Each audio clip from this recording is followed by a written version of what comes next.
কেমন আছো তোমরা সবাই? আশা করি খুব ভালো আছো। আমি অনেক অনেক ভালো আছি। তো আজকে ননদের বিয়ে, আর বিয়েটা হচ্ছে মন্দিরে। তো আমরা সেখানেই যাব আজকে। আমি, আমার যা, বাড়ির সবাই চলে গেছে, আর আমরা এবার বেরোবো। তো দেখো আমি রেডি হয়ে গেছি এখন। এদিকে ওই যে আমার যাও রেডি হয়ে গেছে, ওদিকে রিলস বানাচ্ছে।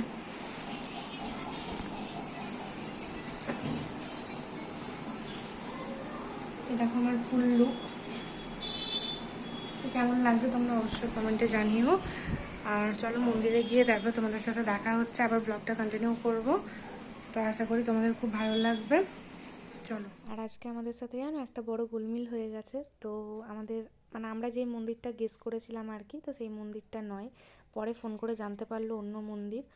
তো যাই হোক, ফার্স্টে আমরা সেখানেই চলে গেছিলাম। গিয়ে তারপরে দেখি যে যেহেতু বিয়ের ডেট ছিল তাই প্রচুর ভিড় ছিল, আর আমরা ভেবেছিলাম যে এই মন্দিরটাই, কিন্তু এই মন্দিরটা সেই মন্দিরটা না। তারপরে আমরা ফোন করার পরে জানতে পারলাম যে ওদের অন্য জায়গায় বিয়ে হচ্ছে। তো ব্লগটা কন্টিনিউ করো তোমরা।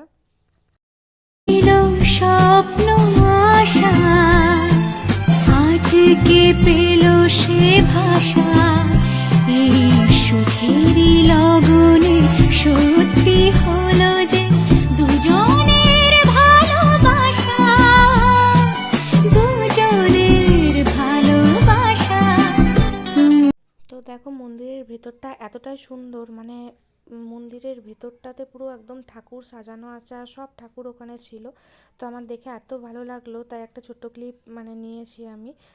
আর আমার মহাদেবও ছিল ওখানে, তাই আর মানে ভিডিওটা না করে পারলাম না।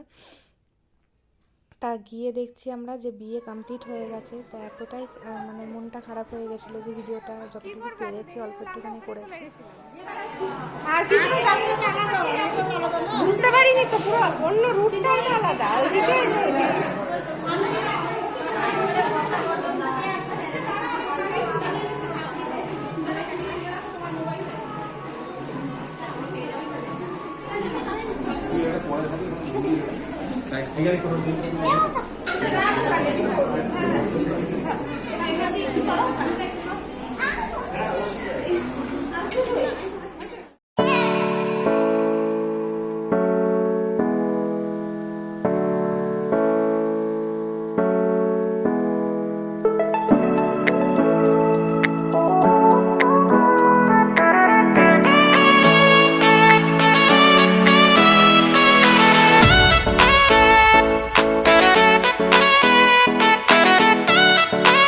আর এখানে আমার মামাম দেখো সব থেকে ছোট, তো সবারই পাশে পাশে ঘুরে বেড়াচ্ছে আর টুকটুক করে কুরকুরে খাচ্ছে।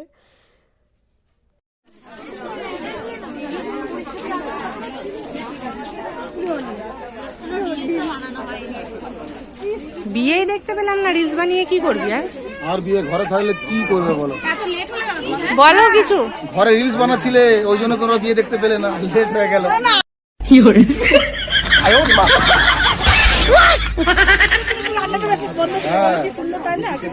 এটা আমি মাংকির মিমসটা দেবো, দেখো তুমি মাংকিটাকে তোমরা হি হি করে হাসাবো। ব্লগটা আমি এখানে শেষ করছি। তোমাদের কেমন লাগলো অবশ্যই জানিও কমেন্টে, আর চ্যানেলটাকে সাবস্ক্রাইব করে দিও। টাটা।